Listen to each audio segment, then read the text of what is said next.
Hey, what's up, everybody? I'm the important one, Mr. Mayhem. Dr. Quack is still on vacation. Thank God for us all. You know, he can be on vacation. It's a whole lot quieter here in the office without him. But we're here to do one of the most underwhelmingly advertised yet oddly decent pay-per-views, Wrestlemania Backlash. And we got a couple of people coming on here. We've got Ed Lindsay, buy his merch. And also joining us here, he was a new member starting this season, but he's going to go over this matches with us. John Strack, buy his merch. All right, we got a few more people out there said they were going to try and make it on, so we'll see if they can make it on. We'll get to talk to them about it a little bit. WrestleMania Backlash. Ed, what was your thoughts going in and your opinion coming out of it?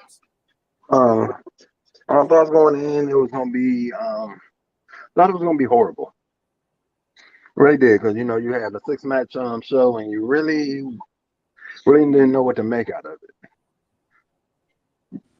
But at the end, it was actually a pretty good show. Charlotte lost, so I'm the happiest person on the planet. All right. So, overall, I liked it. All right, John, same question. I'm gonna have to agree. I was not expecting a lot. I thought it was probably gonna be like one of those that you put on TV and then just go to sleep. Coming out of it, I was actually glad it was not over 3 hours long, but it was throughout the card. It was actually pretty good. So, all righty, and I'm also in agreement with you guys. I was really, really concerned. It was very underwhelming. The matches didn't thrill me, and then when I saw Booker T wearing that suit, looked like it was made out of 70s couch covers. I was really, really worried.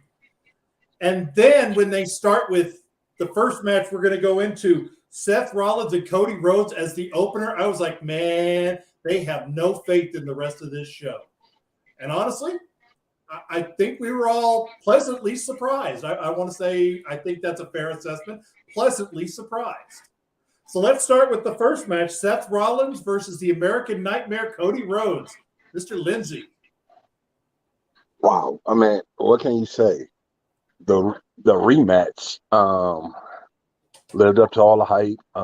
Seth seemed like he had a counter to just about everything Cody had to offer, which made Cody dig deeper and deeper into his bag of tricks. But at the end, the American Nightmare does what he does best, which is come out with the win. And I believe that this rivalry isn't over yet. All right. And just for the record, Randy Hogan chose Cody Rhodes. Mr. Lindsay, you chose Cody Rhodes. I took Seth Rollins. Dr. Quack took Cody Rhodes. The Purge took Seth Rollins. And John, you took Cody Rhodes. Your thoughts? I have to say this first. These are probably two of the most over guys that you have in the WWE, and you put them on first. Just listening to when Seth comes out, you hear the whole arena do the woes, and all of a sudden he gets in the ring and you get booed. Just imagine being in the ring. You have people singing your stuff, and then all of a sudden you hit the ring, and all of a sudden you get booed like crazy. And then just the pop Cody Rhodes got going out of it. If anybody is over right now more than anything, it's Cody Rhodes. So WWE has to really mess up to pretty much mess that whole thing up. So All right. I'll have to look at the chemistry. Okay. You can tell the chemistry between the two. I agree. The story's not over. Just the way how that finish happened, the story's not going to be over. I would not be surprised if they try to push this thing all the way into SummerSlam. All right. So Ed, what was your ranking on this match? It was a 3.5. All right. John, your rating? I'm giving it a 4 just because chemistry and how the audience took the first match. I'm going to give it a 4. All right. I actually wasn't as thrilled on this match as you guys were. I felt that watching this from a professional wrestler's standpoint, these guys almost tried too hard to play the one-upsmanship game.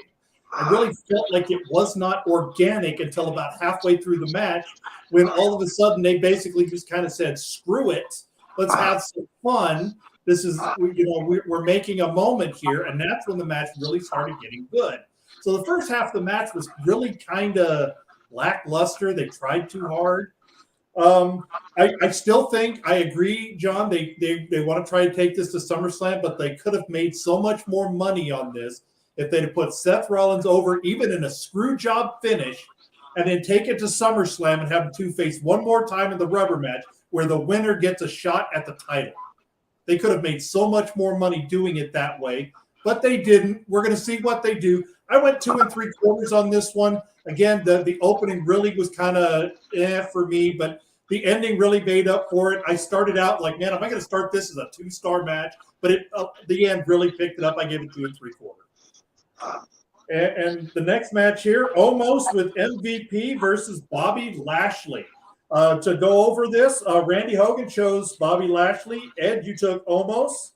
I took almost. Quack took almost. Perch took Bobby Lashley. And Billy, you're starting us here. You took almost. I felt bad that they had to go after Cody and Seth because you could not tell the audience was into the match whatsoever. And to me, it took me out of the match a little bit. And plus, I hate when two big guys really go at it because especially with no fan interaction, it's just watching, okay, who's going to outpower who. And after a little bit, it gets boring. I'm not saying it's a terrible match. The outcome of the match was what it needed to be because, again, this is just another pay-per-view where you're just going to continue trying to build onto the story for either the next pay-per-view or the next few after that. All right. So what'd you rate it? If I had to rate it, 2.5. All right. I was really underwhelmed by this one. I've seen some great big men matches. Prime example is Davey Boy Smith taking on the Warlord in WrestleMania 6 or 7, I think it was. That was a really, really great match where two big guys really showed how they can work. Welcome, Brandon Seeger. Sorry, Mike, guys. Okay, we'll come back to you here in just a second. We haven't gone very far. But I really was underwhelmed. This really not smash a big man over. It wasn't really a great match. There were a lot of technical flaws in this match. I'm not going to blame Bobby Lashley. I'm not going to blame almost. I went 1 3/4 on this one. It was not great. But you're right, they're going to keep it going. Mr. Lindsay, and then we'll come back to you, Mr. Seeger. All right. Now for a bathroom break match, this is actually not that bad for a bathroom break match. You know, you showed strength and dominance in Bobby, but you showed also how if you listen to your manager, it can get you where you need to be. It wasn't a whole 5-star match, no, it wasn't. But I give it a good 2 2.25 stars, just due to the fact that it might be one of the best bathroom breaks that you possibly could have had. All right, and that's a fair point. So, Mr. Seeger, we missed you on the preview. We didn't get to get your matches in. But the first match we discussed was Seth Rollins, Cody Rhodes. What was your thought on this? I'm tired of seeing Cody. I'm glad that he's done the things that he's done in the wrestling business with his own personal life and other companies, but it's Seth's time now. You know, let Seth have the limelight. I think on that one. I don't think it was a bad match. I think Cody can still wrestle. He can still sell. He can put on a good show, but I wasn't really interested in I didn't have really any investment in the match. And then as far as I thought I was the only one that took a break during the match. I more or less see this as a bigger push for MVP for some reason than either one of the two that he's managed. Like, and this is kind of cool because I wish that they would bring more manager style stuff back like that. But it is what it is, and that's how I feel about the pay-per-view so far. All righty. And since you're still here, we're going to go to you next on this one. Edge versus AJ Styles, the Damian Priest barred from ringside. Mr. Seeger.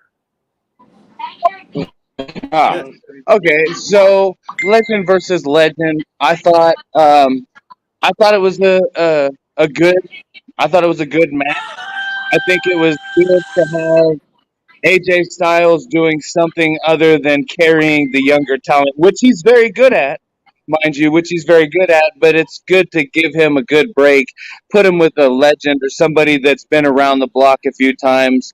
I'm excited that I didn't see some crazy botches because I figured that that's just what happens sometimes when you get older wrestlers in there together. So I thought it was a good match altogether. The end of it, crazy. My wife, actually, right here, she calls that right before it happens, and I'm looking, and I'm like, who is it? And she's like, it's her. Before it happens, and so it's interesting. I was wondering, as soon as the Brood thing came about, instantly I was like, who's the third member? And so now we know who a third member is. At least, will it grow from there? Maybe, but it's good to see something from old come and be like changed to new. Not really changed, but just a little different. So, All righty. And this was my match of the night. I really, really liked this match. The story was excellent storytelling from the standpoint of they told the entire story. You didn't have one single thing you did not understand about the story they were trying to tell. The anger was believable. The intensity was believable. The finish, though, was bad. They were going really, really good. Then they had Damian Priest come out there, which was the right thing to do. But as soon as he got knocked into the ringside area, that should have killed the match. And that's how it should have ended. They could have still had the reveal, and the reveal would have still been, because the reveal was a great reveal to have Rhea Ripley be the reveal. I thought it would be Dominik Dijakovic, but now this gives them a woman so they can do Judgment Day on the entire roster, so it gives them a little bit more flexibility in their booking. I went 3.5 stars. It could have been a 4-star match, but the ending really got screwed up. AJ should have, if they were going to have AJ do the job, then it should have been that he won by DQ because of the Damian Priest breaking the rules of the match, and then they should have just wore him out. Mr. Lindsay. Well, as I poured on the pre-show, told you that Edge was going to win, and it was going to be due to the newest member revealing themselves. Didn't know that it was going to be Rhea, but I knew somebody was going to come out to help Edge, because right now Edge can't beat AJ, and that's the story that's being told. I liked everything. I like the fact that you showed that Edge has backup with none other than his fellow former Bullet Club member, the Prince. So it gives them backup. And with them being the super small, I want to call them super small baby faces. Of course, the person that's going to come out to help them next is going to be none other little bitty Liv. Just to continue the little people power. Which, in all honesty, is good booking. If you have little baby faces and big heels, it's the David and Goliath. It's an old tried and true story, and it works. So I gave it a 3.5 star match. I didn't like the whole everybody falling into the ring and the match still going on. I agree. John? I'm going to have to agree. To me, it was a great match all the way up until the ending kind of killed it. One thing I would honestly say is during the pre-show, every single time they mentioned this match, what was the groups they kept talking about? They weren't talking about the Brood. They were talking about the Ministry of Darkness. So it makes me think, okay, what are you going to get? Yes, the group's going to expand even more. If I'm going to have to give this a rating, I'll give it a 3.5, but that's just me being nice because it was a good match all the way up until the very end. And it was hard not to call out Rhea because what WWE should have done was they should have had her change her pants out. If you didn't realize, she had her little pants that you could tell because it's her normal ring wear that she was wearing. So Fair. I kind of would have liked the whole fact of, oh, who is it? And it would have been a mystery, but as soon as you saw that little patch, you knew what it was. That's fair. Alrighty, so everybody on that match chose AJ Styles with the exception of Ed Lindsay, who did choose Ed. Everybody else chose AJ Styles. All right, the next match, everybody's favorite, Ronda Rousey taking on Charlotte Flair in an I Quit match. And I get to start this one. And you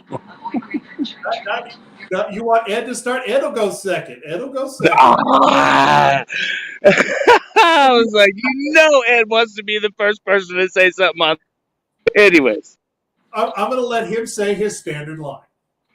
So this match was actually kind of surprising. This is another one of those. The story was appropriately told. You could tell these two did not like each other, and they put that over very well in their storytelling. The violence was believable. Before finding out what I found out that Charlotte's been written off for a little while, I think she wants a break. I thought this was going to be a transition. This was going to be a transition title to put it on Lacey Evans. Now with Charlotte being out, and because I thought it'd be Charlotte and Lacey at SummerSlam. Charlotte's written out for a while. Who knows if she'll be back? But I did enjoy this match. They with the chair in there, that gives Charlotte Flair a protected out to say that, well, it was a foreign object, that yes, I did say it, but it was a foreign object. She couldn't do it without the help of something else. I went 3 stars. I thought this was decent. Mr. Lindsay, go ahead and say what you need to say. What I would have normally said was F Charlotte Flair, F Charlotte Flair, F Charlotte Flair. But as you see my name today, say no Flair. And the match did tell an awesome story going back years. And that's something that we haven't had in a long time, where the story actually reaches back in time and touches the rivalry from the beginning. So it started with the kendo sticks. And Ronda kept taking the kendo sticks from Charlotte and using them against her. And my favorite part is every time that she Ronda said the B word. They were trying to pull a microwave fast enough, but it still made it out. So, and Ronda, when she said, I was hoping you said that, so she can lock that arm bar even tighter. You know, it put a smile on my face because the match was good. Great great technical wrestling. Ronda actually looked decent. In that fight. You know, she didn't look like Bocciarella. So I gave it a three and three quarters. I would have gave it a 5 just because Charlotte lost, but I'm gonna be realistic. All right, John. I loved the match.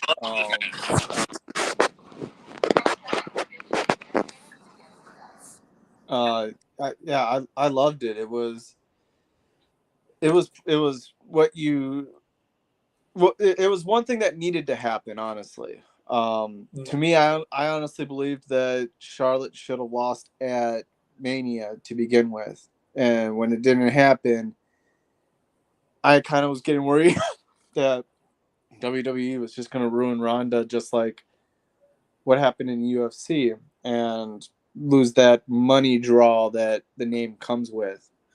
I give it a 3.25.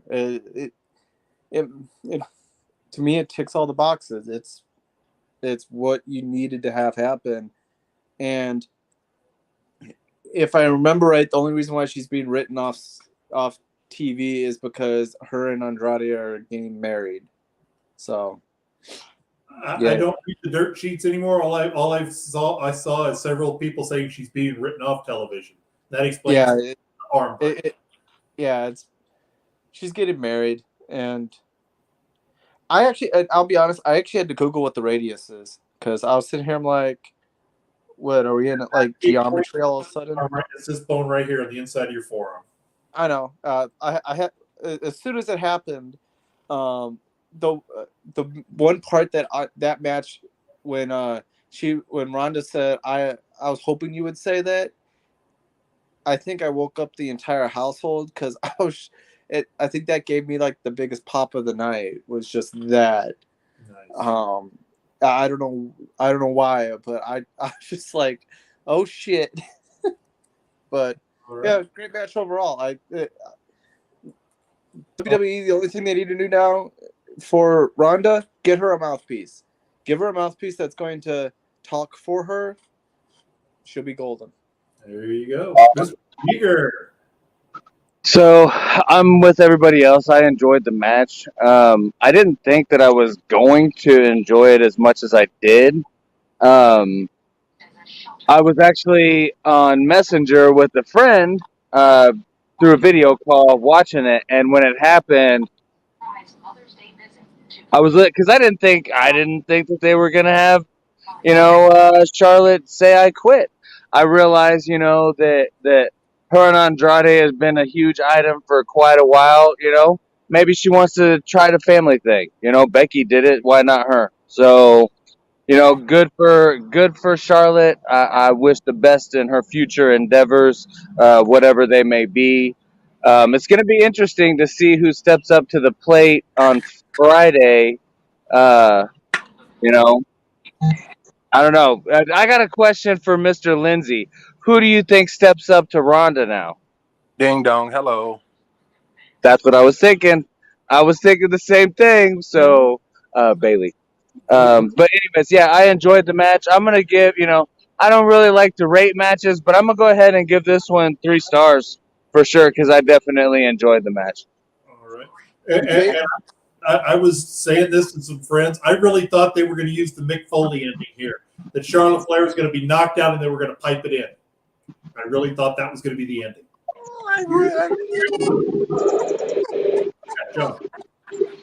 So, I will say this. I would not want to see Bailey jump in right off the bat.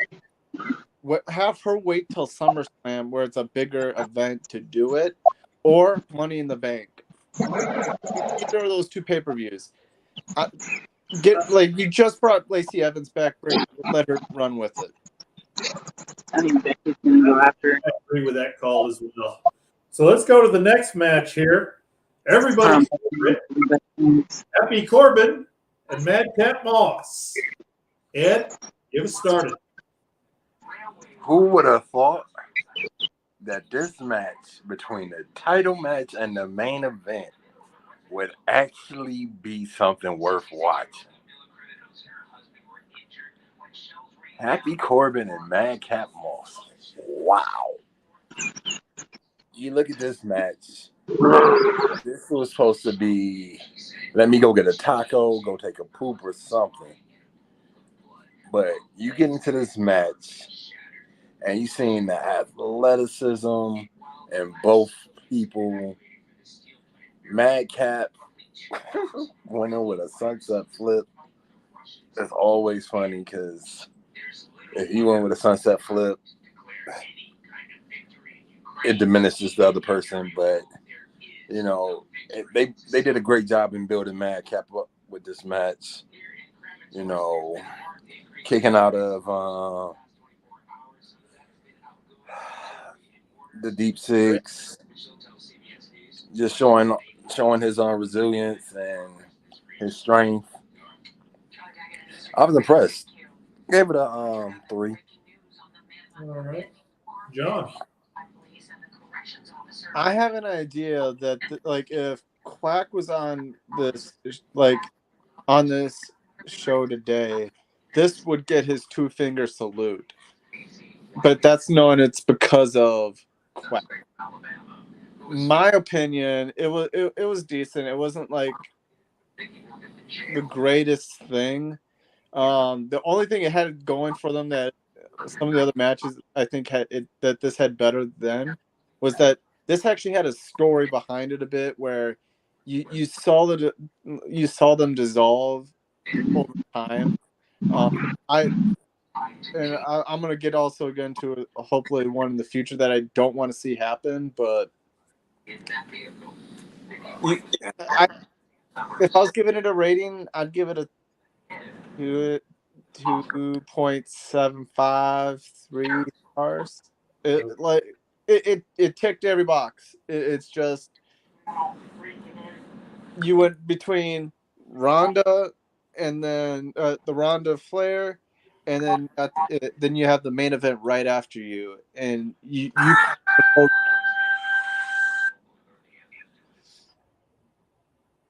Go ahead. So, and it wasn't the greatest thing, but it sure did. It did what it needed to do. All right. And really quick, Brandon, before we go to you, the Ronda Rousey Ric Flair or Charlotte Flair match, everybody took Ronda Rousey except the Purge. He took Charlotte Flair. And the Madcap Moss Baron Corbin match, Randy Hogan took Madcap Moss. Ed, you took Madcap Moss. I took Madcap Moss. Quack took Corbin. And Purge and John took Madcap Moss. Brandon Seeger, your thoughts on this match? I thought it was a really good match myself. Like the newest member of Judgment Day there said, it had a little bit of a storyline. It wasn't just something that was thrown together, put out there, and put on a show really quick. It had a little bit of juice behind it. I always love seeing the war between best friends turn on each other because those are the people that have literally been side by side for a minute now. You know, Madcap Moss and Baron Corbin have been side by side for quite a while now. So to be able to feed off of each other, learn from each other, you know, bounce ideas, let's go this way with the match, to actually memorize the whole entire match in your head with your guy sitting right there next to you is, I think, a huge advantage versus somebody that's flown around and signing this and doing that and then shows up at the show, you know, the day before, the day of, most of them. But anyways, I thought it was a really good match. And I'll be interested to see I mean, honestly, at this point, I would rather see Madcap Moss in a run more than Cody Rhodes in a run for the heavyweight title. That's my opinion. That's too soon. I would have Madcap. Let him run around with either the IC or the US before. No, yeah, I definitely agree. It's too soon for Madcap. I'm just saying I would rather see that now than see something with Cody because everybody keeps seeing it. Cody's making the belt gestures and he keeps talking about it, so it might be him going next for Roman. Well, but anyways, that's for another conversation. I was gonna say you can't deny though what the fan reaction is to Cody. They're gonna have to do it. All right, so Madcap Moss and Baron Corbin. I don't know what match you guys saw or the fact that I've been in wrestling. I've never seen two guys who rode up and down the road together for 6 months have less chemistry than Madcap Moss and Happy Corbin. This match was it hurt, I think, Madcap Moss's push a little bit. Because I don't know if Baron Corbin was out of time, Madcap Moss was out of time, or they were both out of time trying to make each other look so good. This match just didn't work. Yes, there was a story there. There was also a story with the Ultimate Warrior and Hulk Hogan in WCW, and that match didn't work either. You don't need to have a story to have a match that works. This match just really didn't work for me. I was nice. I gave it 2 1/4 because the right person won. Madcap Moss won. It looks like they want to try something with him. I think the smart thing to do now would be to put the IC title off Ricochet, put it on Madcap Moss, and let him see what he can do with the belt. Because the belt doesn't make the man, the man makes the belt. Let's see if Madcap Moss and his suspenders can lift up the Intercontinental title. All in all, though, I didn't really care about this match. And now let's go into, I'm not even going to do it because we don't deserve it, the main event of the evening, RK Bro and Drew McIntyre against the Bloodline. And we'll start with you, John.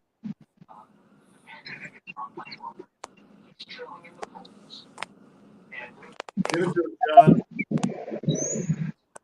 You couldn't hear a thing I said? It's like someone's mic is like out drowned. Okay, well, we're talking about the main event. You're up first. Okay, main event. RKO out of nowhere. Loved the match. Hated the ending. I actually, like, if you're trying to push Drew versus Roman, you kind of got rid of the idea of, okay, how are you going to get to Roman versus Drew? And now this is making me start to believe that the idea is they're going to hold off on that match until SummerSlam.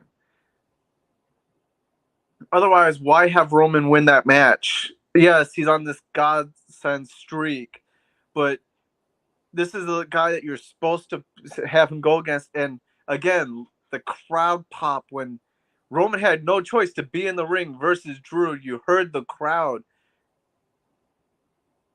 The crowd wants it. I'm kind of upset that how it ended. I kind of thought it would have been cool to see Drew technically beat Roman in the ring and then use the whole thing of going after him, and then Roman just keep pushing it until he feels right, and then he finally takes it at SummerSlam. Because obviously we know where all this is going, because I think this is what the 3rd or 4th pay-per-view now, or no, the 2nd pay-per-view that Roman's used the rock bottom at some point during their match and actually make it mean something. So you have that story that they're still trying to build of the whole Samoan family over there. So, alrighty, 3.5 stars. It ended the show right. Well, not right. Sorry, it didn't end the show the way it should have, but the match was great overall. Just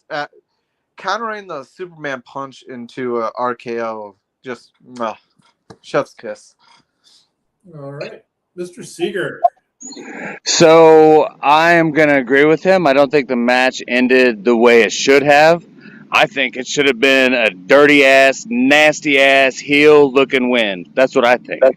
But it wasn't that. It was actually, him tagging him from the sideline. It was a quick tag, but it was a clean tag. And he comes in, does his business, and goes in for the win. So, I meant there's no, you can't complain that, somebody came in, because my buddy thought that the Usos' cousin or something down in NXT, they thought he would come in, make an interference, and then that's how they would retain the belts or win the belts or whatever. Not retain, I guess I should say, win the match. I don't agree with my guy over here that wants to see Drew and Roman. I don't think anybody really wants to see it. I don't think anybody wanted to see it at the WrestleMania show that it was supposed to happen at. And I think, again, Drew is just being used to fill in the spot to figure out what Roman is really going to do for the next whatever. So, but that's just my outtake on it. Again, I'm going to only give it a 2-star rating because I wanted a nasty looking heel, screw job, forget your feelings type of thing, win and take it like that. But that's not how it went. But I'm still, hey, they're still on top. All righty. And the only person that took the bloodline was Dr. Quack.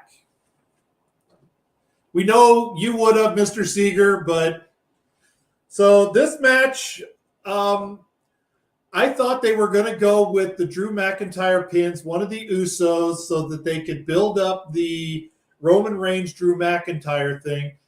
With Roman Reigns taking the pin on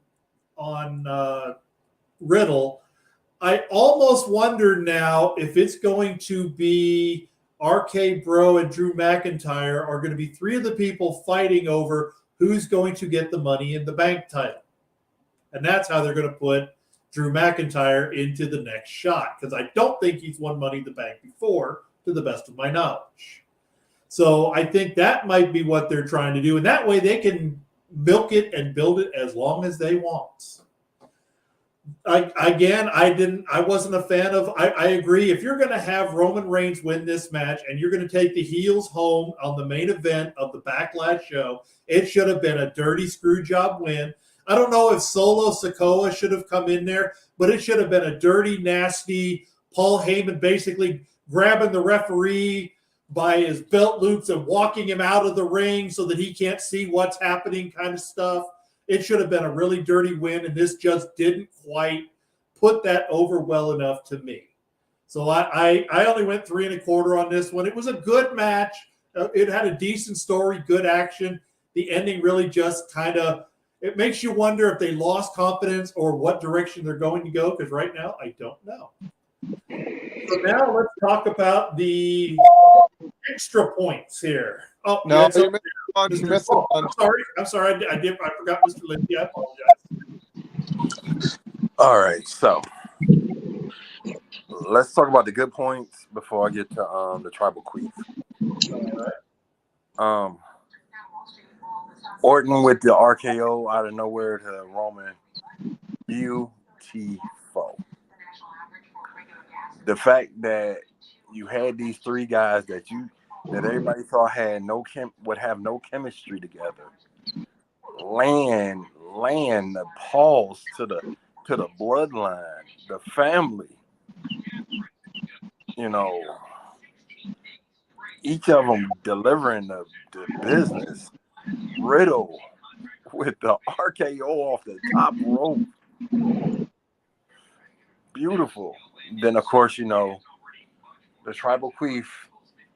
Can't let nobody have a spotlight. You got to sneak a tag in. I really don't think he actually tagged, but we're going to say he tagged in. So he could deliver the spear to get the win, because I'm Roman Reigns, and my recovery time from one of the greatest RKOs is 4.5 seconds. But, 0 to 60 in the wrestling world. But, the match got a 3 1/4 because it was a good match. Great stuff all the way up until the end, where they said, "Oh, we can't let the tribal queef look bad." I'm like, if you had the Uso get pinned, Roman still doesn't look bad because Roman can blame them for the loss and continue to be the man that's on God mode, because he would have told him that if I was in the ring, if I was a legal man, we would have won and that would have been it. But no, you got to have Roman win to throw everything into a loop.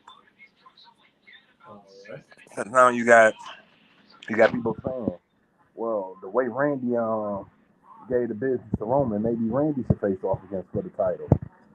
So now it's, maybe this person should face, this person should face, this person should face. And it's just more questions than answers. And I don't like how everybody's riding Roman because Roman's not that great. All righty. So now let's talk about the extra points. Randy Hogan said KO would turn on Seth Rollins. That did not happen. Ed Lindsay said no U.S. title appearance on the show. That did happen. Ed Lindsay gains a bonus point.